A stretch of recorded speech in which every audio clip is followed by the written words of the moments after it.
اس نے مجھے آنکھ دی ہے، یہ آنکھ ایسی چیز ہے کہ مفت مل گئی ہے ہمیں، نہ ہمیں اس کے لیے کوئی پیسے خرچ کرنے پڑے، نہ ہمیں کوئی محنت کرنی پڑی، اللہ تعالیٰ نے عطا فرما دی، اور اس کے نتیجے میں ہم ساری دنیا کے لوگوں کو دیکھتے ہیں، اچھے مناظر دیکھتے ہیں، ایسے مناظر دیکھتے ہیں جو دل کو خوش کرنے والے ہیں۔ قدر ساری زندگی اس واسطے کہ مفت مل، اگر خدا نہ خواستہ کسی آدمی کی بصارت دیکھنے کی طاقت زائل ہونے لگے تو آپ سوچو کہ وہ اس کا کیا حال ہوگا۔ وہ اگر یہ چاہے گا کہ میں اپنی ساری دولت لٹا دوں لیکن کسی طرح میری بینائی واپس آ جائے، اتنی بڑی نعمت۔ اور جو لوگ جانتے ہیں علم الابدان، وہ اس کی اگر اس کی حقیقت دیکھی جائے، چھوٹا سا یہ آنکھ ہے، اس کے اندر کیا کچھ اللہ تبارک و تعالیٰ نے نظام بنایا ہوا ہے کہ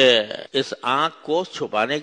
کو ضرب اگر اس پر لگے تو انسان کی بینائی جاتی رہے، تو اس کے لیے محافظ پیدا کر دی ہیں۔ یہ محافظ ہے، یہ ہڈیاں اس کی حفاظت کر رہی ہیں کہ اگر چوٹ لگے گی تو پہلے ان ہڈیوں پہ لگے گی، آنکھ پہ نہیں جائے گی۔ اور اگر آنکھ کے اوپر کوئی اندر بھی چلا جائے تو یہ جو پلکیں رکھی ہوئی ہیں اللہ تعالیٰ نے گرد و غبار کو صاف کرنے کے لیے، حسن بھی ہے آنکھ کا اور اس کو محفوظ رکھنے کا بھی اللہ تبارک و تعالیٰ نے راستہ بنایا ہے کہ میں چنانچہ جب اگر فرض کرو یہ پلکیں ختم ہو جائیں تو بینائی میں بھی نقص آ جاتا ہے، اور وہ روک بھی نہیں کر سکتی کسی ذرات کے اندر جانے سے، ایسی جگہ اس کو بنا۔ اور پھر اس کے اندر یہ نظام رکھا کہ خود کار نظام ہے، آٹومیٹک، کہ جب آدمی اگر فرض کرو دن کی روشنی میں ہے یا کسی بھی روشنی میں ہے تو اس وقت جو آنکھ ہے وہ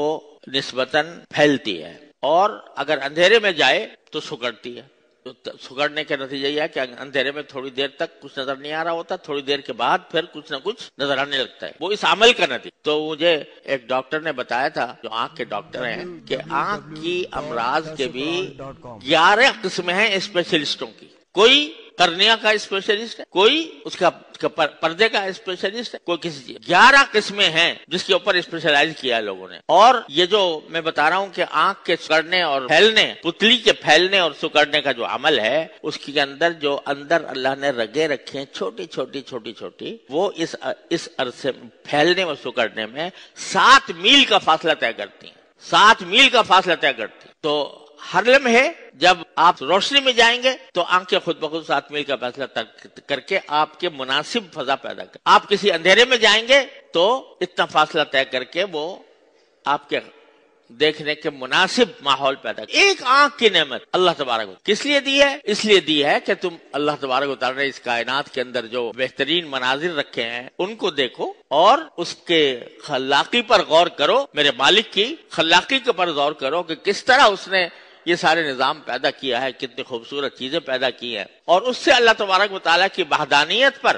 اللہ تعالیٰ کی عظمت پر، اس کی قدرت پر، اس کا حکمت بالغہ پر ایمان لاؤ۔ اگر تم قرآن کو دیکھتے ہو تو اس دیکھنے کا ثواب، دیکھنے کا بھی ثواب، اگر تلاوت بھی نہ کرے انسان، صرف کھول کے بیٹھ جائے اور دیکھتا رہے قرآن، تو اس دیکھنے کا بھی ثواب۔ مسجد حرام میں جا کے بیٹھ جائے، نہ طواف کرے نہ کچھ کرے لیکن بیت اللہ کو دیکھتا رہے، ثواب ہے۔ اپنے والدین کو محبت کی نگاہ سے دیکھنا، یہ ایک حدیث کے ایک روایت کے مطابق ایک حج اور عمرے کا ثواب رکھ، والدین کو محبت سے دیکھ لینا، یہ حج اور عمرے کا ثواب رکھ۔ تو یہ نگاہ جو ہے پیدا کی گئی ہے، اپنی ضروریات پوری کرو، اللہ تعالیٰ کی خالقیت اور رازقیت کو دل میں بٹھاؤ اور اس کو صحیح معنی میں صحیح جگہ پر استعمال کرو۔